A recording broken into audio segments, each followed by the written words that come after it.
여교사 머리에 급식판을 통째로 쏟아부으며 걸레라고 조롱한 고등학생들. 하지만 그녀의 정체는 인간 변기라 불리는 7번칠 특임대 출신 UDT 교관이었고 학생들을 개박살내고 참교육해서 인간으로 만드는 이야기입니다. 여러분들은 지금 어디에서 어떤 일을 하시면서 청취하고 계신가요? 각자 댓글로 남겨주시면 감사드리겠습니다. 영상 시청하시기 이전에 구독과 좋아요 부탁드립니다. 저희에게 큰 힘이 됩니다. 대한민국 중공업의 역사가 살아 숨쉬는 도시 포 용광로의 쇠물이 식을 틈 없이 흐르는 이 도시의 한편에는 마치 끓어오르다 남은 찌꺼기처럼 버려진 구역이 있었다. 낡은 공장과 항만의 녹슨 철조망 사이에 위태롭게 서 있는 포항철 강고등학교. 그 중에서도 3학년 8반은 절팡의 종착역이자 교사들의 무덤으로 불리는 곳이었다. 이곳에 부임한 교사들은 짧게는 한 달 길게는 석 달을 버티지 못하고 병가를 내거나 사직서를 던졌다.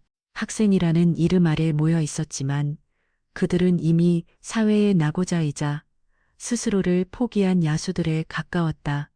폭언과 폭력 공공연한 흡연과 무시, 교권이라는 단어는 이 교실에서만큼은 먼 옛날의 유물처럼 취급되었다. 교장 오만석은 책상 위에 놓인 새로운 담의 교사의 인사기록 카드를 보며 깊은 한숨을 내쉬었다. 사진 속의 여성은 30 초반으로 보이는 선이 고운 얼굴에 맑은 눈을 가진 미녀였다. 이름 한설인 나의 서른들 경력 국어 교사. 평범해 보이는 이력서 아래 아주 작은 글씨로 적힌 특이 사항이 그의 눈에 박혔다. 해군 특수 전전단 UDT스의 예의부사관 전역. 여섯군 특전 40킬칠 특수임무단 대테러 훈련 수료 오만석은 마른 침을 삼켰다.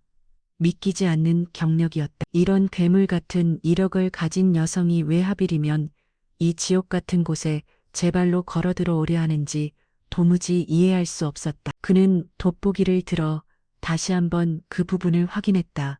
오타가 아니었다. 교장 선생님, 저를 부르셨습니까? 노크 소리와 함께 교장실 문이 열리고 사진 속의 여성이 걸어 들어왔다. 단정하게 묶은 머리에 몸에 꼭 맞는 정장 차림, 가녀려 보이는 실루엣 속에서도 어딘가 모르게 강철 같은 심지가 느껴졌다.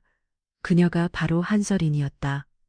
아, 한 선생님, 어서 오시오. 오만석은 자리에서 일어나 멋쩍게 악수를 청했다. 이야기는 많이 들었습니다. 그런데 괜찮겠습니까? 우리 학교 3학년 8반은 솔직히 말해서 정상적인 교육이 불가능한 곳입니다. 선생님의 인격과 영혼까지 갉아먹는 곳이라고요. 한설이는 희미하게 미소를 지었다. 그 미소에는 연민도 두려움도 없었다. 오직 고요한 확신만이 담겨 있었다. 교장 선생, 제가 UDT에서 첫 번째로 배운 것은 생존이 아닙니다. 그럼 무엇이디요? 버디 시스템입니다.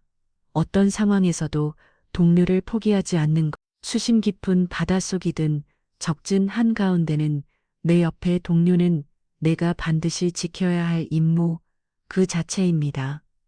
그녀의 눈빛이 순간 날카롭게 빛났다.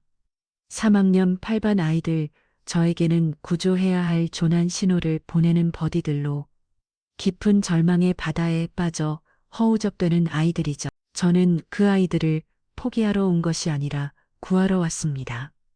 오만석은 더 이상 아무 말도 할 수 없었다.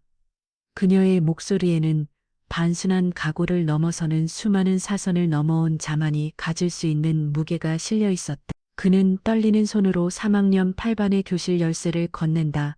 부디 몸조심하십시오. 한설이는 열쇠를 받아주이고 가볍게 목례한 뒤 교장실을 나섰다. 복도를 걷는 그녀의 또가 거리는 구두 소리가 유난히 크고 단단하게 울려 퍼졌다. 복도 창문 밖으로 학생들이 335 모여 담배를 피우고 있는 모습이 보였다. 교사들이 지나가도 전혀 아랑곳 타지 않는 모습. 그들 중 한 명이 한설인을 발견하고는 휘파람을 불며 저속한 손질을 했다. 한설이는 그들을 잠시 경념이나 분노가 아닌 마치 작전 지역의 지연과 표적을 확인하는 듯한 무감정한 시선이었다.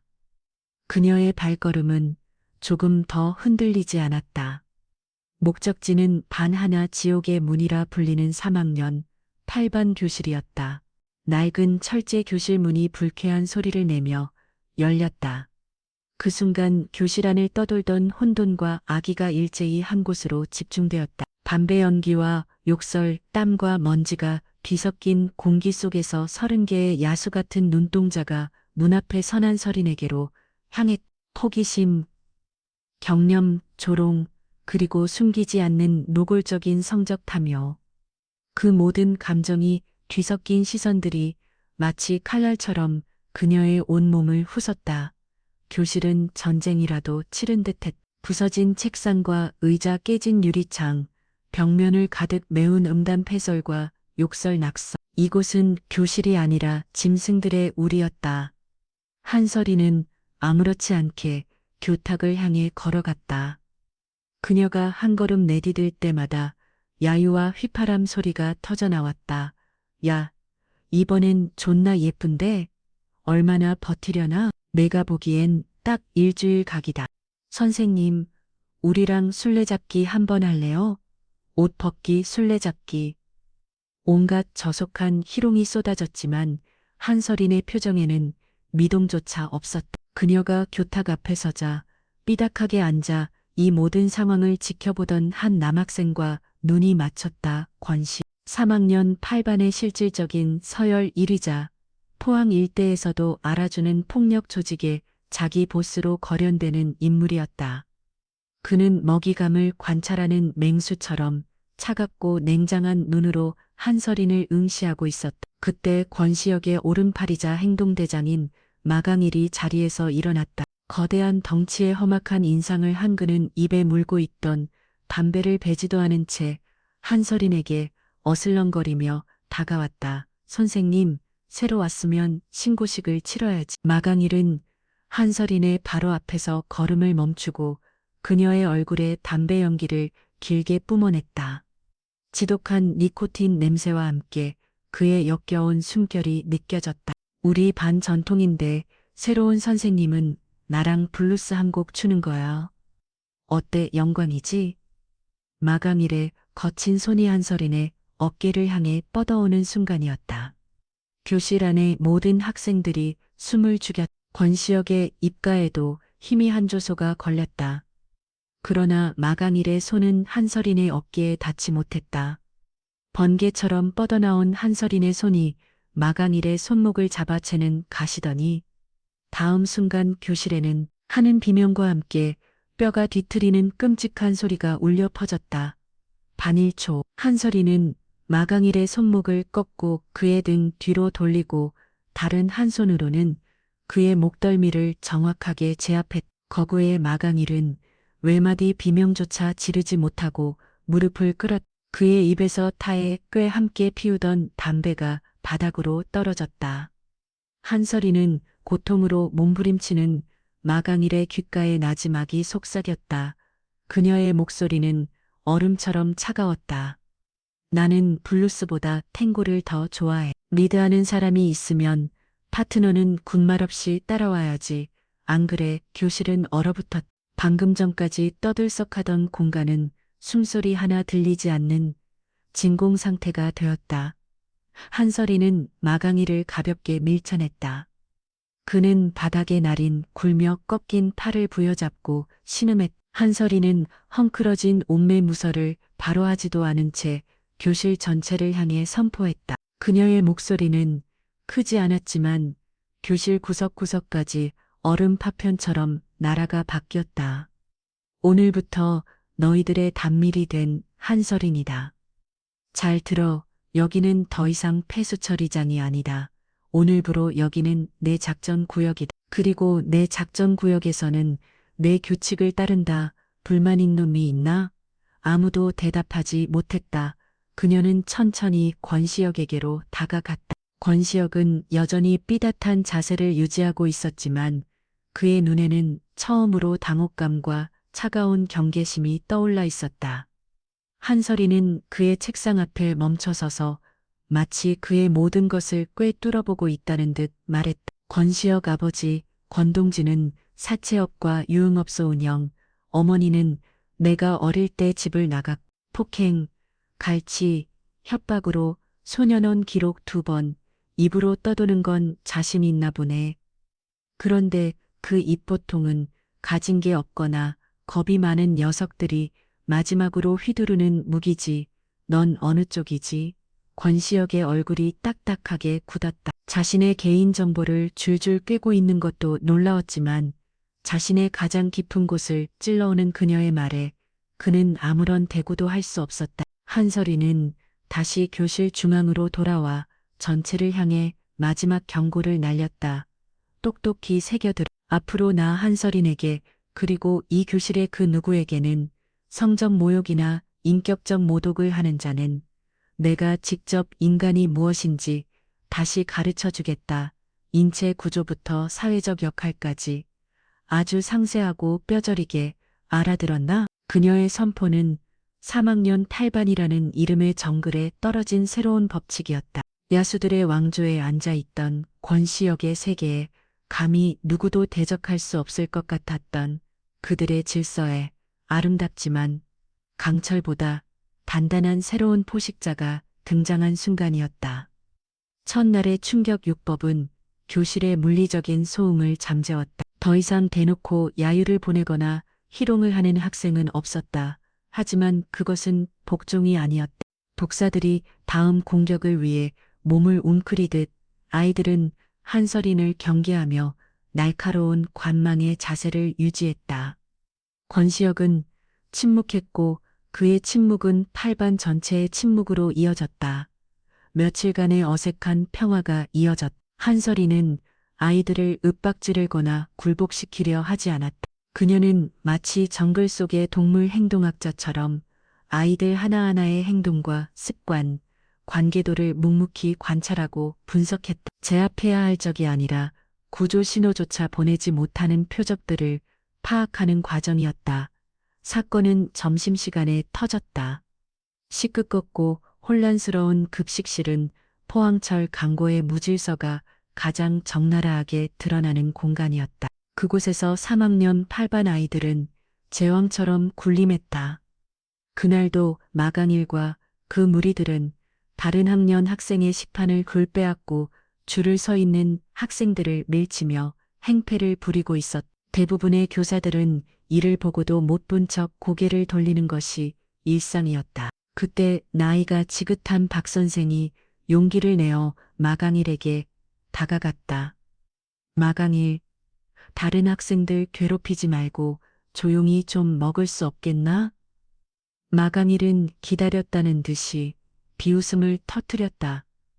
아, 박 선생, 아직도 용기가 남아도셨나 봐. 이빨 다 빠진 늙은 호랑이가 어설프게 훈계질이네. 마강일의 조롱에 주변 무리들이 깊게 거리 웃었다.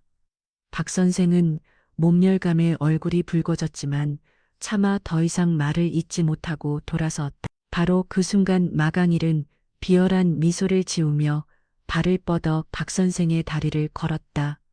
어이구.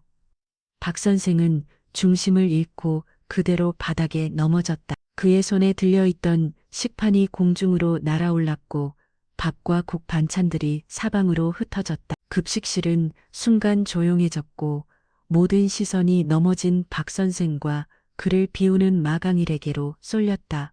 바로 그때였다. 막 배식을 받아 자리를 찾던 한설인이 그 광경을 목격했다. 그녀는 식판을 내려놓고 박 선생에게 다가가 그의 팔을 부축해 이를 켰다. 괜찮으십니까, 선생님? 아, 한 선생님. 나는 괜찮으니 어서. 박 선생은 더 큰 싸움으로 번질까 두려워 한설인을 말리려 했다. 그러나 마강일의 시선은 이미 한설인에게 고정정 있었다. 교실에서의 굴욕을 만회할 제로의 기회라고 생각한 것이 전교생과 모든 교사가 보는 앞에서 그녀를 짓밟아들인다면 자신의 위신은 회복되고 그녀는 재기불능의 상태가 될 터러. 마강일은 자신의 식판을 들고 천천히 한설인에게 다가갔다. 그의 얼굴에는 아기에 가득 찬 미소가 걸려 있었다. 야, 우리 담즈 선생님은 참 착하셔. 정의의 사도 납셨네. 근데 말이야, 선생님. 착한 사람들은 꼭 이렇게 당하더라. 말이 끝나는 순간 마강일은 손에 들고 있던 식판을 그대로 뒤집어 한설인의 머리 위로 쏟아부었다.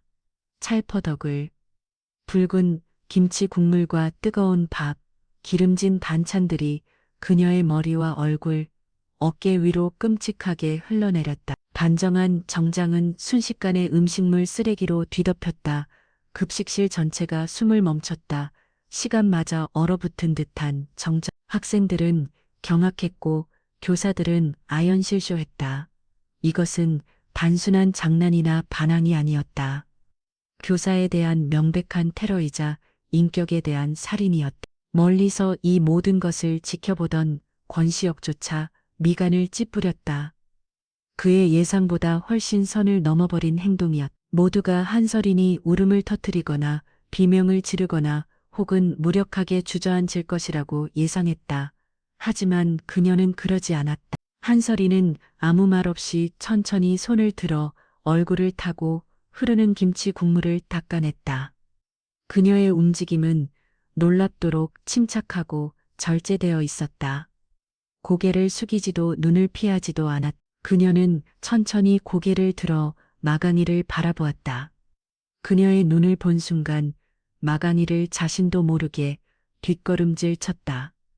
그곳에는 분노도 슬픔도 모멸감도 없었다. 오직 빙의보다 차갑고 심해보다 깊은 무감정한 냉기만이 서려 있었다. 그것은 교사의 눈이 아니었다. 적의 급수를 노리는 특수요원의 눈생과 사의 경계에서 상대를 응시하는 지휘관의 눈빛이었다. 한설이는 얼음처럼 차가운 목소리로 하지만 급식실의 모든 사람이 들을 수 있을 만큼 또렷하게 말했다. 음식은 소중히 다루라고 배우지 못했나 보군. 그녀는 한 걸음 마강이를 해가 다가섰다. 그리고 사람은 그보다 훨씬 더 소중히 다루어야 한다는 것도 뭐야? 마강이를 저도 모르게 말을 덮어놨다. 눈앞에 여성에게서 뿜어져 나오는 압도적인 기세에 짓눌려 숨이 막힐 것 같았다. 바닥에 떨어진 거 내가 한 짓이지. 그럼 내가 치워야지. 내가 미쳤냐. 내가 치워 걸레 같은 게. 마강이를 욕설을 내뱉으며 한설인을 밀치려고 손을 뻗는 순간 다시 한번 개가 터졌다. 간설이는 그의 손목을 잡아채는 동시에 몸을 낮춰 그의 중심을 무너뜨렸다. 거대한 마강이를 몸이 균형을 잃고 앞으로 쏠렸다.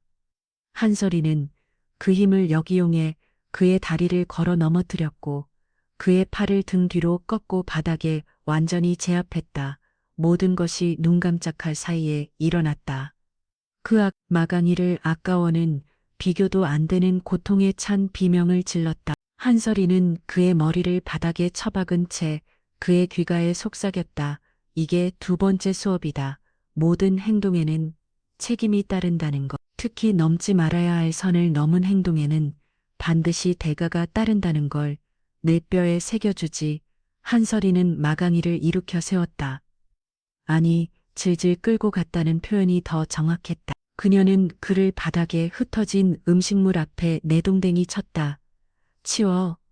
밥알 한 톨, 김치 한 조각 남기지 말고. 내 손 마강이를 고통과 굴유감에 몸을 떨며 버텼지만 등 뒤에서 느껴지는 한설이는 의살기는 그에게 다른 선택지를 허락하지 않았다. 결국 그는 수백 명의 학생과 교사들이 지켜보는 가운데 무릎을 꿇고 바닥에 음식물 쓰레기를 주워 담기 시작했다. 한설이는 김치 국물이 뚝뚝 떨어지는 머리와 더러워진 옷차림, 그대로 조금의 흩어짐도 없이 똑바로 서서 그 모습을 지켜보았다. 그 모습은 차라리 비참하기보다는 전장에서 막 승리하고 돌아온 개선 장군처럼 보였다. 권시혁은 자신의 자리에서 조용히 이 모든 광경을 지켜보고 있었다. 그의 눈에는 더 이상 조용이나 경념이 없었다. 대신 그는 난생 처음으로 두려움과 경외라는 감정이 뒤섞인 복잡한 표정을 짓고 있었다. 포항철강구 3학년 8반이라는 견고했던 왕국에 진짜 지휘관이 등장했음을 인정할 수밖에 없는 순간이었다. 급식실 사건의 파장은 예상보다 거대했다. 한설이는 의 이름은 포항철강군에서 공포와 경외가 뒤섞인 신화가 되었다. 그녀가 복도를 걸을 때면 모세의 기적처럼 길이 열렸다. 더 이상 그 누구도 그녀에게 감히 시비를 걸거나 눈을 똑바로 맞추지 못했다. 3학년 8반 교실은 마치 폭풍이 휩쓸고 간 뒤에 고요한 폐허와 같. 물리적인 소음은 사라졌지만 그 자리를 채운 것은 숨막히는 긴장감과 보이지 않는 탐색전이었다. 한설이는 이 고요함을 승리라고 생각하지 않았다.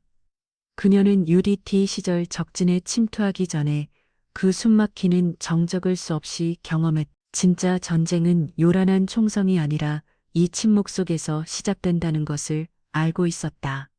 그녀의 작전 목표는 아이들을 굴복시키는 것이 아니었다. 절망의 바다에서 익사 직전인 그들을 구조하는 것이었다. 그러기 위해서는 표적 개개인의 상태를 정확히 파악해야 하냈다. 그녀의 레이더에 가장 먼저 포착된 표적은 이준호라는 학생이었다. 이준호는 3학년 8반의 공식적인 유령이었다. 그는 존재하되 존재하지 않았다. 키는 컸지만 늘 구부정한 자세 때문에 작아 보였다. 얼굴은 늘 창백했고 두꺼운 안경 너머에 눈은 항상 바닥을 향해 있었다. 그는 누구와도 대화하지 않았고 누구도 그에게 말을 걸지 않았다. 그는 살아있는 배경 움직이는 그림자였다. 하지만 그의 그림자 위에는 항상 포식자들이 도사리고 있었다. 마강일이 한설인에게 제압당한 이후 그의 권력 공백을 노리는 2인자 그룹 독사파라 불리는 무리가 이준호를 새로운 먹이감으로 삼았다. 그들은 점심시간이나 쉬는 시간마다 이준호를 화장실이나 외진 계단으로 끌고 가 돈을 빼앗고 폭력을 행사했다. 그녀의 시선은 교실 전체를 아우르는 광학 조준경과도 같았다. 국어시간 그녀는 아이들에게 자화상이라는 주제로 짧은 글을 써서 제출하라는 과제를 내주었다. 아이들은 대부분 욕설을 휘갈기거나 백지를 냈지만 몇몇은 자신의 처지를 비관하는 듯한 짧은 문장을 적어 넣어. 그 중에서도 이준호의 글은 한설인의 심장을 찔렀다. 그의 종이에는 단한 문장이 적혀 있었다. 벽에 얼룩이 되고 싶다. 그것은 그의 전체를, 그의 전체를, 그의 전체를, 그의 전체를, 그의 전체를, 그의 전체를, 그의 전체를, 그의 전체를, 그의 전체를, 그의 전체를, 그의 전체를, 그의 전체를, 그의 전체를, 그렇게 솔직히 이렇게 타우키오뜨이, 이기, 예 괜찮아. Yeah that regrets, 마튜아, 하하. 빈 교실 서양이 길게 그림자를 들이고 있었다. 이준호는 겁에 질린 사슴처럼 어쩔 줄 몰라 하며 그녀의 눈을 피했다. 이준호 한설인의 마지막 한 부름에 그의 어깨가 움직거렸다. 너 벽에 얼룩이 되고 싶다고 했지. 이준호는 아무 말도 하지 못하고 고개를 더욱 깊이 숙였다. 그의 손이 가늘게 떨리고 있었다. 얼룩은 아무도 신경 쓰지 않으니까, 아프게 하지도 않으니까, 그냥 그렇게 사라지고 싶으니. 한설인이 그의 마음을 정확하게 끌뚫자 이준호의 눈에서 귀여워이 눈물 한 방울이 툭 떨어졌다. 그는 들킬세라 황급히 손등으로 눈물을 훔쳤다. 한설이는 그의 앞에 다가와 쪼그려 앉아 그의 눈높이를 맞췄다. 그녀의 목소리는 군대 교관의 목소리가 아닌 따뜻하고 단단한 온기를 품고 있었다. 나는 내가 보낸 구조 신호를 접수했다. 지금부터 너는 내 어무하에 특별 훈련에 들어간다. 이건 명령이다. 네네. 이준호가 처음으로 고개를 들어 그녀를 보았다. 그의 눈에는 두려움과 혼란이 가득했다. 첫 번째 훈련. 지금부터 딱 10초간 내 눈을 피하지 않고 똑바로 쳐다본다. 시작. 한설인의 눈은 깊고 고요한 바다와 같았다. 이준호는 그녀의 시선을 마주하는 것만으로도 온몸에 피가 역려하는 듯한 공포를 느꼈다. 1초, 2초 그는 금방이라도 시선을 피하고 싶었지만 그녀의 눈빛에는 그를 단단히 붙잡는 힘이 있었다. 그 눈빛은 그를 비난하지도 동정하지도 않았다. 그저 한 인간으로서 온전하게 그를 바라보고 있었다. 7초, 8초 그의 온몸이 땀으로 젖어들었다. 9초 마침내 10초가 지났다. 이때 땀 첫 번째 훈련 성공. 한설이는 자리에서 일어났다. 이준호는 가쁜 숨을 몰아 쉬었다. 고작 10초 동안 눈을 마주쳤을 뿐인데 마치 100m 달리기를 전력으로 질주한 것처럼 심장이 터질 듯이 뛰었다. 하지만 이상하게도 두려움과 함께 아주 작은 성취감이 싹 트는 것을 느꼈다. 두 번째 훈련. 매일 아침 교실로 들어올 때 가슴을 펴고 정면을 보고 걸어온다. 고군가와 눈이 마주쳐도 피하지 마. 딱 1초만 더 쳐다본다. 할 수 있겠나? 대답해보겠습니다. 무기만 한 목소리였지만 분명한 대답이었다. 한설이는 자신의 가방에서 낡은 책 한 권을 꺼내 그에게 건넸다. 헤르만 헬스의 데미안이었다. 새는 알에서 나오려고 투쟁한다. 알은 세계다. 태어나려는 자는 하나의 세계를 깨트려야 한다. 그녀는 책의 한 구절을 은조렸다. 내가 깨고 나와야 할 세상선, 바로 내 자신 안의 두려움이다. 이 책 다 읽고 나와야 별줄딱 감상문을 제출하도록. 이건 역시 명령이다. 다음 날 아침 이준호는 밤새 되뇌던 한설인의 명령을 떠올리며 교문 앞에 섰다. 심장이 미친 듯이 뛰고 다리가 후들거렸다. 그를 죽음멍에 숨듯 등교하던 그에게 정면을 보고 걷는다는 것은 에베레스트를 등반하는 것만큼이나 어려운 과제였다. 그는 데미안 책을 부적처럼 가슴에 품고 크게 심호흡을 한 뒤 첫 발을 내딛었다. 복도를 걸을 때 그는 처음으로 다른 학생들의 얼굴을 보았다. 자신을 향한 무관심 혹은 경념의 시선들. 그는 눈을 피하고 싶었지만 어제 한설인과 눈을 마주쳤던 10초를 떠올렸다. 그는 이를 악물고 정면을 응시했다. 교실 문 앞에 섰을 때 그는 독사파 무리와 마주쳤다. 그들은 이준호를 발견하고는 어김없이 비웃으며 그의 앞을 가로막았다. 어쩌 이 새끼, 오늘 고개 빡빡하게 들고 다니네. 어제 어디서 좋은 약이라도 빨았냐. 리더 격인 남학생이 그의 어깨를 강하게 밀쳤다. 이준호는 비틀거리면 넘어질 뻔했지만 가까스로 중심을 잡았다. 평소 같았으면 그대로 고개를 숙이고 사과했을 것이다. 하지만 오늘은 달랐다. 그는 자신을 밀친 남학생의 눈을 딱 1초 동안 맞춰보았다. 분노도 반항도 아니었다. 그저 나도 여기 있다고 말하는 듯한 희미하지만 분명한 존재의 신호였다. 남학생은 순간 당황했다. 늘 죽은 생선 같던 눈이 자신을 쳐다보는 것에 대한 이질감. 그의 육설을 내뱉으며 이준호의 가슴팍을 다시 밀쳤다. 그 순간 이준호가 품고 있던 데미안 책이 바닥으로 떨어졌다. 뭐야 이딴 책은. 야, 네 수준의 무슨 책이냐. 남학생이 발로 책을 짓밟으려는 순간이었다. 그만해라. 얼음장처럼 차가운 목소리가 교실의 공기를 갈랐다. 권시혁이었다. 그는 자신의 자리에 앉아 모든 것을 지켜보고 있었다. 그는 자리에서 일어나지도 않은 채 마지막하지만 누구도 거역할 수 없는 목소리로 말했다. 시끄럽다. 아침부터 독사산 무리는 음질했다. 마강일이 사라진 지금 권시혁에게 직접 거역하는 것은 자살행위나 다름없었다. 그들은 아쉽다는 듯 혀를 차며 이준호를 내버려두고 자신들의 자리로 돌아갔다. 이준호는 떨리는 손으로 바닥에 떨어진 책을 주워들었다. 그는 자신도 모르게 권시혁의 자리를 쳐다보았다. 권시혁은 창밖을 보고 있었지만 이준호는 그가 자신을 도와줬다는 것을 알 수 있었다. 늘 자신을 벌레 보듯 하던 그가 왜 권시혁 역시 혼란스러웠다. 그는 이준호 따위를 도울 생각은 추워도 없었다. 하지만 한설인이 온 이후 교실의 미묘한 변화, 그리고 방금 전 이준호의 눈빛에서 보았다. 아주 작은 불씨가 그의 심기를 건드렸다.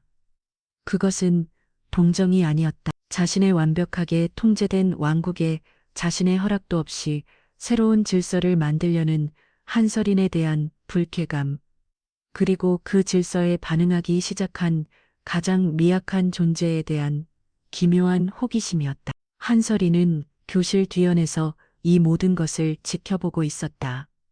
그녀의 입가에 누구도 눈치채지 못할 만큼 희미한 미소가 떠올랐다. 고스트 프로토콜 1단계 완료. 얼어붙었던 땅에 아주 작은 균열이 생기기 시작했다. 이제 그 균열을 부수고 새로운 싹을 틔울 차례였다. 3학년 8반의 기등, 변화의 시야는 아주 미약했지만 분명히 존재했다. 이준호는 더 이상 땅만 보고 걷지 않았고 독사파 무리의 그로핀도 권시혁의 암묵적인 경고 아래 눈에 띄게 줄어들었다. 하지만 아이들의 마음속에 자리한 불신과 경계의 벽은 여전히 견고했다. 그들은 한설인의 힘을 인정했지만 그녀가 자신들의 편이라는 사실은 믿지 않았다. 교사는 결국 교사일 뿐이며 자신들과는 다른 세계의 사람이라고 선을 긋고 있었다. 한설인은 그 벽을 부술 기회를 기다렸다. 아이들에게 힘이란 단순히 상대를 굴복시키는 폭력의 다른 이름이었다. 그녀는 아이들에게 진정한 힘의 의미를, 그 힘이 항해할 방향을 온몸으로 증명해 보일 필요가 있었다. 기회는 예상치 못한 곳에서 찾아왔다. 학교 축제 준비 기간, 3학년 8반은 그 어떤 활동에도 참여하지 않고 방치되어 있었다. 한설이는 그런 아이들에게 축제 부스 설계도 및 자재 구입이라는 임무를 부여했다. 물론 아무도 따르지 않았다. 그녀는 권시혁을 불렀다. 권시혁, 내가 책임지고 포항 시내에 있는 대형 문구점에서 필요한 자재들을 사와라. 내가 왜 권시혁은 코웃을 쳤다. 이건 명령이다. 그리고 혼자 가는 게 아니야. 한설이는 교실 구석에 앉아 있는 이준호를 가리켰다. 이준호랑 같이 간다.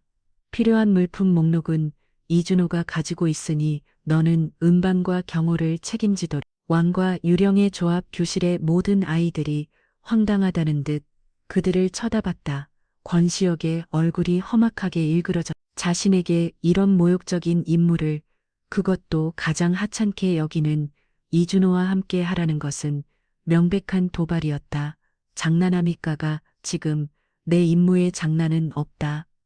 그리고 이건 너희 둘에게만 주는 특별 과제이기도 하다. 주제는 협력. 수행하지 못할 시 그에 상응하는 페널티가 부여될 거다. 한설인의 눈은 농담을 하고 있지 않았다. 권시혁은 주목을 꽉 쥐었지만 결국 어쩔 수 없이 자리에서 일어났다. 그는 이준호를 잡아먹을 듯이 노력해보며 교실을 나섰다. 이준호는 사형장으로 끌려가는 죄수처럼 창백한 얼굴로 그의 뒤를 따라했다. 학교 밖을 나선 두 사람 사이에는 숨막히는 침묵만이 흘렀다. 권시혁은 분노에 차 있었고 이준호는 공포에 질려 있었다. 그들은 버스를 타고 시내 중심 가인 환호동으로 향했다. 환호동은 포항의 번화가였지만 조금만 골목으로 걸어가면 낡은 건물과 유흥과 어두운 뒷골목이 공존하는 곳이었다. 자재 구입은 생각보다 순조롭게 끝났다. 문제는 돌아오는 길에 발생했다. 양손 가득 무거운 짐을 들고 버스 정류장으로 향하던 그들의 앞을 불량해 보이는 성인 무리가 가로막았다. 대여섯 명은 좋게 되어 보이는 그들은 하나같이 험악한 인상의 온몸에는 문신이 가득했다. 그들 중 리더로 보이는 남자가 권시혁의 얼굴을 아는 채 하며 다가왔다. 어이 권 사장 아들. 아니, 내 애비가 우리 돈 떼먹고 잠수 타서 한참 찾았는데 아들이 대신 효도하려나 보네. 그들은 권시혁의 아버지 권동진에게 돈을 빌려준 사채업자 무리였다. 권시혁의 얼굴이 차갑게 굳었다. 길 비켜. 상관없는 일이야. 상관이 왜 없어. 아비가 산동 자식이 치우는 게 이 바닥 노란이겠냐. 남자가 비웃으며 권시혁의 맥살을 잡았다. 그 순간 권시혁의 눈빛이 돌변했다. 그는 들고 있던 짐을 바닥에 내팽개치고 남자의 손목을 비틀어 꺾었다. 남자가 비명을 지르면 물러섰다. 순식간에 골목 안의 분위기가 험악해졌다. 사채업자 무리가 일제히 권시혁에게 달려들었다. 권시혁은 고등학생 수준에서는 적수가 없는 싸움꾼이었지만 상대는 산전수전 다 겪은 성인들이었다. 게다가 수적으로도 절대적으로 불리했다. 권시혁은 두세 명을 상대하는 동안 등 뒤에서 날아온 발길질에 옆구리를 맞고 비틀거렸다. 그 틈을 놓치지 않고 다른 남자가 그의 얼굴에 주먹을 날렸다. 입술이 터지고 비릿한 피맛이 입안에 퍼졌다. 이준호는 무거운 짐을 끌어안은 채 새하얗게 질려 구석에서 이 모든 것을 지켜볼 뿐이었다. 아무것도 할 수 없었다. 권시혁이 무릎을 꿇리기 직전 절체절명의 순간이었다. 거기까지. 골목에서 들려온 목소리는 강철처럼 차갑고 날카로웠다. 두의 시선이 그곳으로 향했다. 학교에서 있던 단정한 정장이 아닌 활동하기 편한 검은색 트레인 복차림에 한서린이 서 있었다. 그녀는 언제부터 그곳에 있었는지 그림자처럼 소리 없이 나타나 있었다. 사채업자 무리는 갑자기 나타난 여자를 보고는 어이없다는 듯 웃음을 터뜨렸다. 뭐야 저녀는?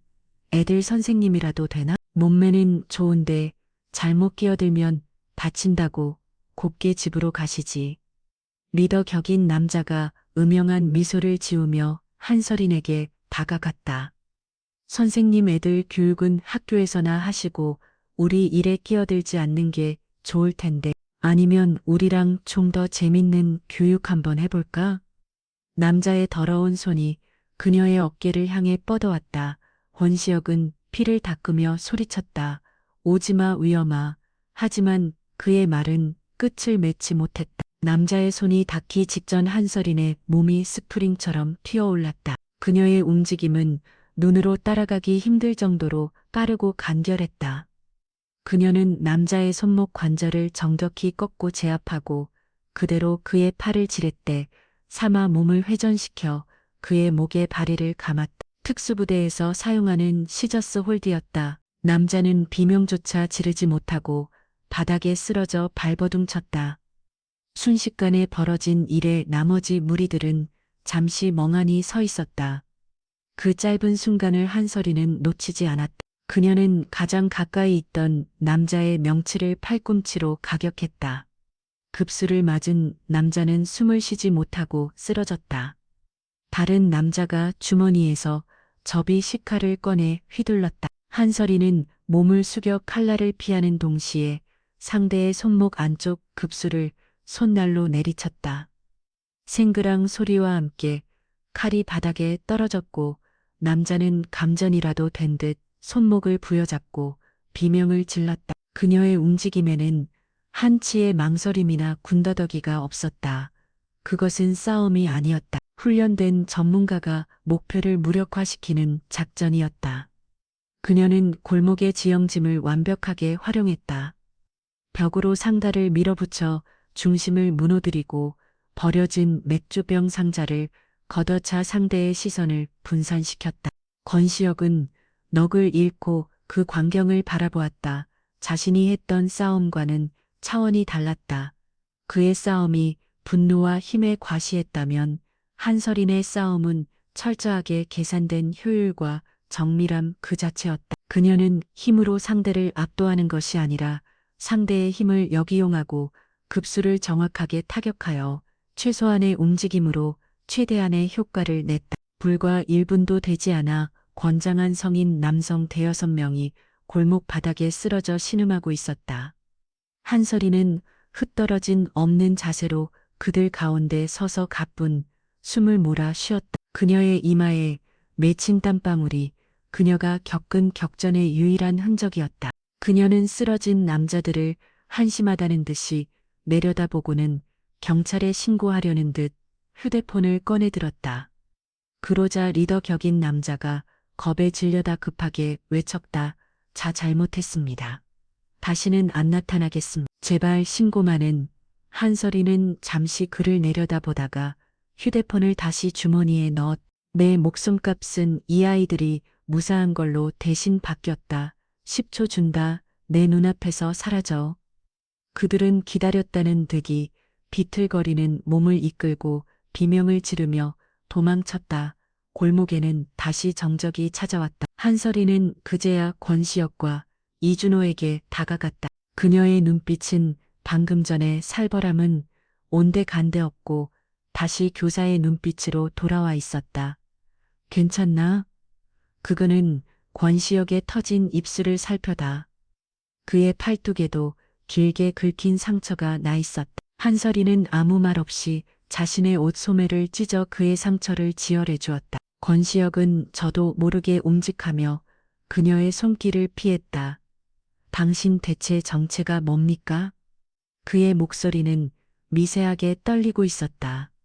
눈앞의 여자는 자신이 알던 선생님이라는 존재의 범죄를 아득히 뛰어넘어 있었다. 한설이는 그의 상처를 마저 돌보며 담담하게 대답했다. 나는 너희들의 담임 교사 한설입니다. 그 이상도 그 이하도 아니야. 그녀는 이준호에게도 다가가 그의 어깨를 두드려 주었다. 많이 놀랐지? 네, 괜찮다. 이제 다 끝났어. 그 순간 권시혁은 보았다.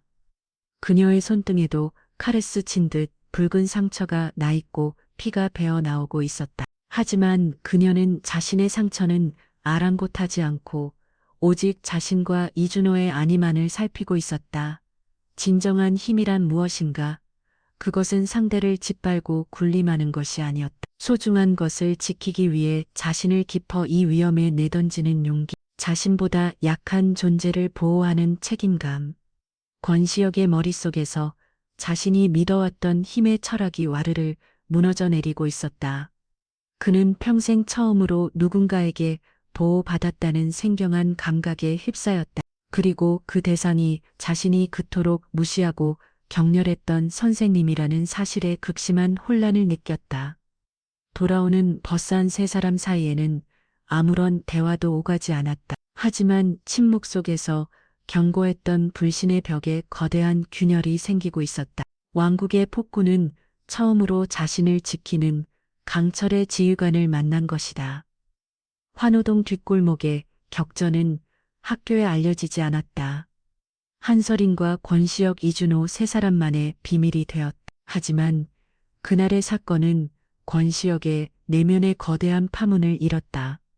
그는 며칠 밤 낮으로 한설인의 모습을 떨쳐낼 수 없었다. 자신을 막아서던 그 단단한 등, 상대를 압도하던 강철 같은 눈빛, 그리고 자신의 상처를 치료해주던 그 무시한 듯 따뜻했던 손길까지, 모든 것이 그의 심장을 어지럽게 두드렸다.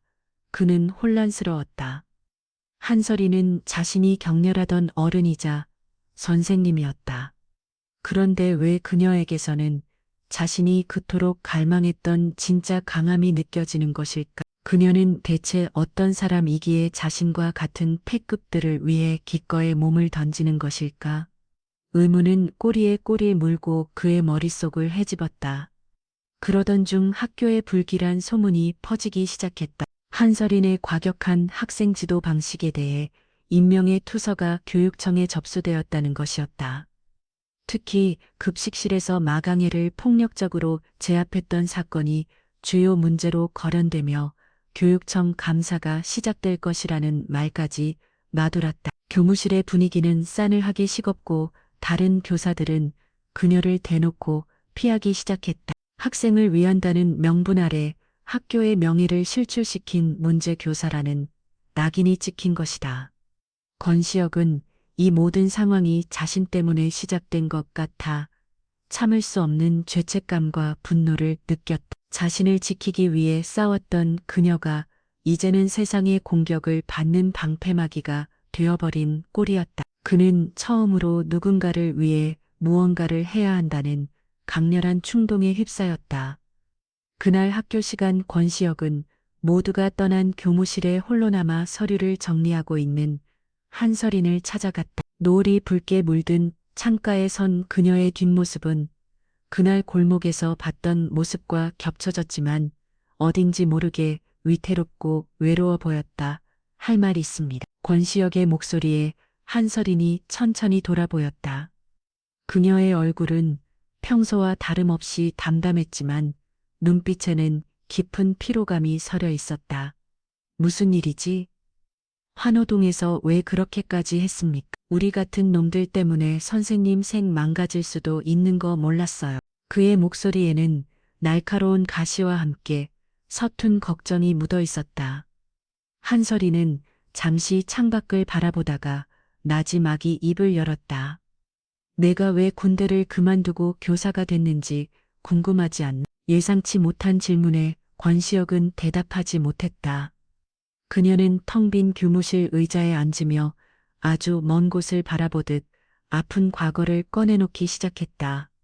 UDT 교관 시절 나에게 하태준이라는 부사관 후보생이 있었다. 너처럼 가정환경이 불우했고 세상에 대한 분노로 가득 찬 아이였지. 눈빛이 딱 너 같았어. 도끼는 엄치고 누구에게도 마음을 열지 않고 나는 그 아이의 가능성을 봤어. 나처럼, 아니 나보다 더 강한 군인으로 만들 수 있을 거라고 생각했다.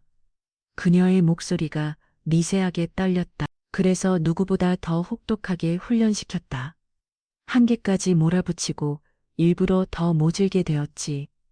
강해져야 살아남는다고 약한 소리 하는 놈은 패급일 뿐이라고. 그게 그 녀석을 위한 최선이라고 믿었어. 잠시 침묵이 흘렀다. 교무실에는 그녀의 아픈 숨소리 많이 감돌았다. 하지만 나는 틀렸어. 그 아이에게 필요했던 건 더 강한 훈련이 아니었어. 그 녀석은 마지막 약한 침투 훈련 전날 밤 스스로 목숨을 끊었다. 유서에는 딱 한 줄 적혀 있었지. 저는 역시 패급인가 봅니다. 그 순간 권시혁은 숨을 쉴 수가 없었다. 자신과 친구들이 스스로를 비웃으며 내뱀변던 그 단어가 비수가 되어 심장에 박히는 듯했다. 한설인의 눈에서 귀여우이 눈물 한 방울이 흘러내렸다. 강철 같던 그녀가 처음으로 보여주는 약한 모습이었다. 나는 그 녀석을 살릴 수 있었어. 더 강하게 만드는 게 아니라 그냥 따뜻하게 한번 안아줬어야 했어. 괜찮다, 실수할 수도 있다. 너는 패급이 아니라고. 그렇게 말해줬어야 했어. 그녀는 흐르는 눈물을 닦지도 않은 채 자책 섞인 목소리로 말을 이었다. 하태준의 죽음은 나의 오만과 욕심 때문이었다. 나는 최고의 교관이 되고 싶다는 내 욕심 때문에 살려달라고 비명을 지르던 한 아이의 영혼을 죽인 거야. 그 죄책감을 안고 더 이상 군복을 입을 수가 없었다. 그래서 교사가 된 거야. 하태준처럼, 너희들처럼 세상으로부터 패급이라 손가락질 받는 아이들을 만나러. 그 아이들이 스스로를 포기하지 않도록 마지막 순간까지 옆에서 버텨주는 어른이 되고 싶어서. 그녀는 눈물 젖은 눈으로 권시혁을 똑바로 바라보았다. 환호동에서 내가 한 행동은 위험한 짓이 아니야. 그건 죽은 태준이에게 보내는 내 속주이고 너희들에게 하는 내 약속이야. 나는 절대로 너희를 먼저 포기하지 않겠다고. 모든 것을 알게 된 순간 권시혁의 심장을 옮겨매던 분노와 의문, 혼란의 감정들이 눈농듯이 사라졌다. 그 자리에는 거대한 슬픔과 함께 자신과 똑같은 상처를 가진 한 인간에 대한 깊은 이해와 연민이 차올랐다. 그녀는 완벽한 강자가 아니었다. 지울 수 없는 깊은 흉터를 안고 속주하기 위해 지옥으로 걸어들어온 또 다른 상처 입은 영혼이었다. 권시혁은 자신도 모르게 한 걸음 그녀에게 그리고 평생 누구에게도 해본 적 없는 서툴고 어색한 위로의 말을 건넨다. 그 사람 당신 탓 아니야. 그 말을 내뱉는 순간 권시혁의 마음속에 자리 잡고 있던 견고한 성벽이 와르르 무너져 내렸다. 세상에 대한 불신과 분노로 싸웠던 그 차가운 벽이 허물어진 자리에 존경과 신뢰 그리고 뜨거운 동료의 싹에 음특히 시작했다. 그는 더 이상 반항기 가득한 문제가 아니었다. 상처 입은 자신의 지휘관을 지키기 위해 기꺼이 총을 들 준비가 된 충직한 부하였다. 3학년 8반이라는 이름의 왕국에 진정한 의미의 혁명이 시작되고 있었다. 교육청 감사가 시작된다는 소문은 더 이상 뜬구름 잡는 이야기가 아니었다. 월요일 아침 교장 오만석의 혼이 빠진 얼굴과 함께 검은색 세단 한 대가 정적을 깨고 포항철강고 교문 안으로 미끄러져 들어왔다. 차에서 내린 것은 한치의 흐트러진 도 없는 정장 차림의 두 남교였다. 특히 서류 가방을 들고 내린 여성 감사팀장 윤미정의 선을 한 눈빛은 학교 전체의 공기를 순식간에 얼려버릴 듯한 냉기를 품고 있었다. 그녀는 원칙과 절차라는 칼날로 수많은 교사들의 운명을 결정해온 교육청 내에서도 잡이 없기로 유명한 인물이었다. 감사의 칼날은 정확히 한서린을 향해 있었다. 학교는 순식간에 폐쇄를 전환했다. 어제까지 한서린의 눈치를 보며 설설기던 교사들은 이제 그녀를 마치 전염병 환자처럼 피했다. 복도에서 마주치면 헛기침을 하며 시선을 돌렸고 교무실에서는 그녀의 책상 주변으로 보이지 않는 거대한 벽이 세워졌다. 교장 오만석은 그녀를 불러 학교의 명예를 위해서라도 조용히 원만하게 사태를 수습해 달라는 사실상의 책임 전가이자 복위 선언을 통보했다. 그녀는 완벽하게 고립되었다. 이 모든 풍경을 3학년 8번 아이들은 짐승 같은 감각으로 지켜보고 있었다. 그들은 자신들이 부린 행패 때문에, 자신들이 저지른 악행 때문에 한서린이 벼랑 끝에 몰렸다는 사실을 본능적으로 깨달았다. 교실 안에는 무거운 죄책감과 무력감이 납덩이처럼 가라앉았다. 늘 시끄럽던 교실은 이제 숨소리조차 내기 어려운 침묵의 공간이 되었다. 그들은 자신들을 두려워하던 어른들이 이제 한서린을 어떻게 대하는지 똑똑히 보았다. 그것은 비난과 격렬 그리고 너만 없으면 모든 게 편해진다는 암묵적인 압력이었다. 권시혁의 머릿속은 그 어느 때보다 복잡했다. 한서린이 눈물을 보이며 털어놓았던 하태준 후보생의 이야기가 귓가에 생생하게 맴돌았다.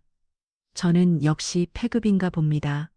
그 유서의 마지막 문장이 마치 자신의 이야기처럼 심장을 후련했다. 어른들은 세상은 늘 이런 식이었다. 자신들의 기준에 맞지 않으면 패급이라는 낙인을 찍고 가차없이 시스템 밖으로 밀어내버린다. 이제 그들은 자신들을 지키려 했던 한서린에게 똑같은 짓을 하려 하고 있었다. 그녀를 자격 미달의 문제, 교사라는 패급으로 만들어 이 지옥 같은 학교에서 쫓아내려는 것이다. 안 돼, 그렇게 둘 순 없어. 권시혁은 자리에서 벌떡 일어났다. 평생 누군가를 위해 싸워본 적 없는 그였다. 늘 자신의 분노와 생존을 위해서만 주먹을 휘둘렀다.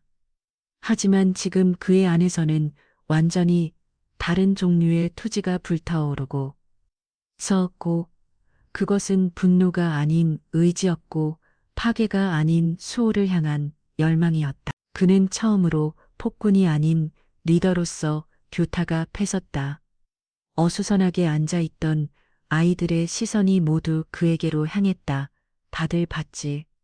저 새끼들이 우리 선생님한테 무슨 짓을 하고 있는지. 그의 목소리는 낮고 거칠었지만 그 안에는 이전에는 없었던 절실함이 담겨 있었다. 급식실에서 그 지랄 던 거 우리가 시작한 거야. 그런데 지금 저들은 모든 책임을 선생님 혼자에게 떠넘기고 있어. 우리 때문에, 우리 같은 패급 새끼들 때문에 저렇게 된 거라고 이대로 그냥 보고만 있을 거냐?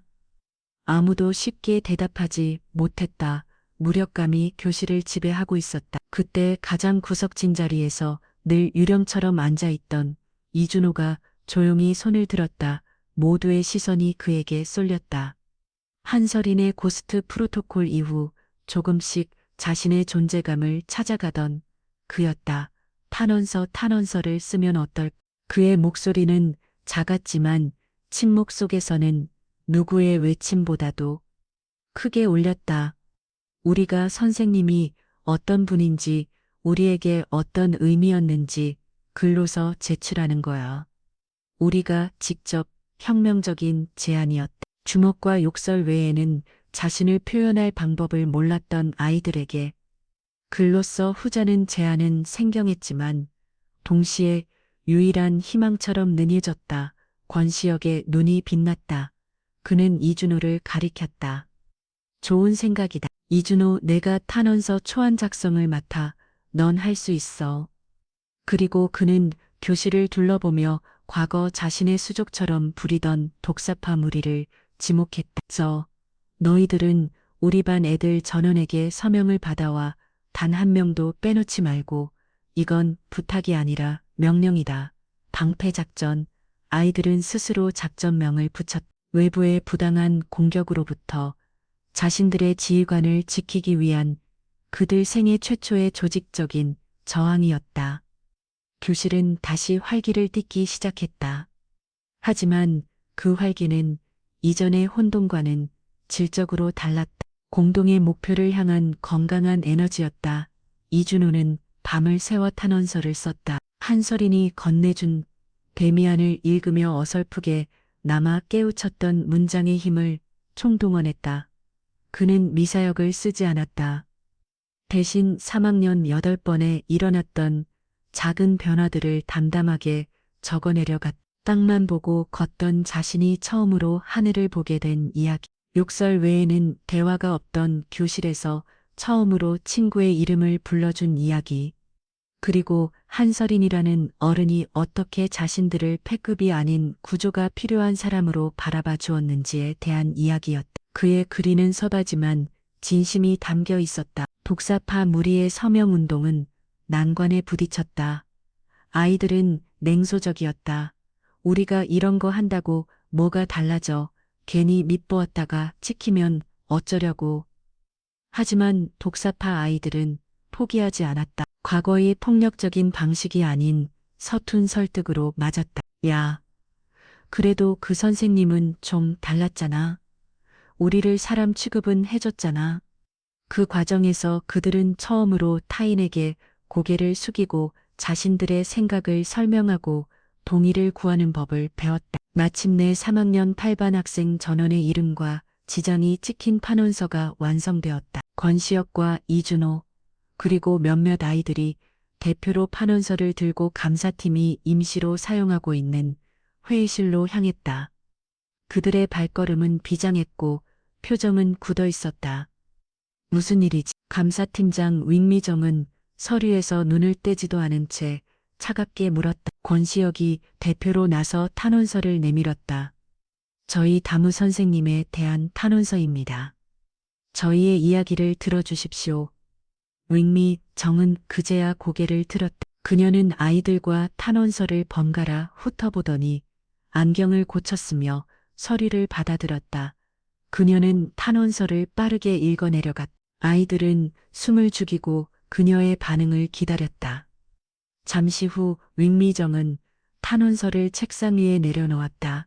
그녀의 표정에는 어떤 변화도 없었다. 감정적인 호소는 잘 들었다.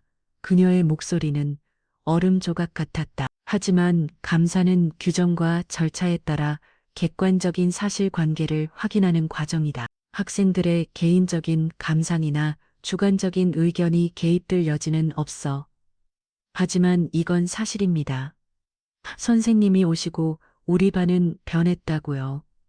이준호가 자신도 모르게 소리쳤다. 윙미정의 시선이 이준호에게 향했다. 내가 보고받은 자료에 의하면 한서린 교사는 부임 첫날부터 학생에게 폭력을 행사했고 전교생이 보는 앞에서 또 다른 학생을 신체적으로 제압했다. 이것이 너희가 말하는 긍정적인 변화의 과정인가? 그녀는 자리에서 일어나 아이들을 차갑게 내려다보았다. 너희들의 밤인 교사를 위하는 마음은 알겠지만 이건 너희가 나설 일이 아니다. 돌아가서 공부나 하도록. 너희의 이런 돌발 행동이 오히려 한서린 교사의 입장을 더 난처하게 만들 뿐이야. 그것은 완벽한 기각이자 철저한 무시였다. 아이들의 진심은 미성숙한 학생들의 감정적인 호소로 치부되었고 그들의 용기는 상황을 악화시키는 돌발 행동으로 규정되었다. 방패 작전은 어른들의 견고하고 차가운 논리에 벽 앞에서 처참하게 실패했다. 아이들은 망연자실한 채 회의실을 나왔다. 복도를 걸어 교실로 돌아오는 그 짧은 거리가 천길 낭떠러지처럼 느껴졌다. 그들은 다시 한번 깨달았다. 자신들은 어쩔 수 없는 패급이며 자신들의 목소리는 이 세상 어디에도 닿지 않는다는 것을. 교실로 돌아온 아이들은 아무 말 없이 자리에 주저앉았다. 희망으로 타오르던 교실은 이전보다 훨씬 더 깊고 차가운 절망의 그림자에 잠식되고 있었다. 감사 마지막 날 학교에는 폭풍 전야의 무거운 침묵이 흘렀다. 한서린에 대한 징계위원회가 회부될 것이라는 소문이 기정사실처럼 퍼졌다. 아이들은 패배감에 젖어 고개를 숙이고 있었고 한서 아라이에는 묵묵히 자신의 운명을 받아들일 준비를 하고 있었다. 그녀는 자신의 안위보다 이번 일로 인해 아이들이 받았을 상처와 다시금 스스로를 패급이라 여기게 될 절망감이 더 두려웠다. 최종 감사 결과 복호를 위해 윤미정 감사팀과 교장 그리고 한서린이 다시 회의실에 모인 오후였다. 형식적인 절차만이 남아있는 사실상의 사형 선고나 다름없는 자리였다. 바로 그 순간 학교 복도 저변에서부터 고성과 함께 육중한 무언가가 부딪히는 소리가 들려왔다. 어떤 년이야? 내 아들한테 이상한 바람 넣은 년이 누구냐? 회의실 문이 거칠게 열어 젖혀지고 술에 절어 눈이 씹어 걷게 충혈된 중년 남자가 비틀거리 들어서었다.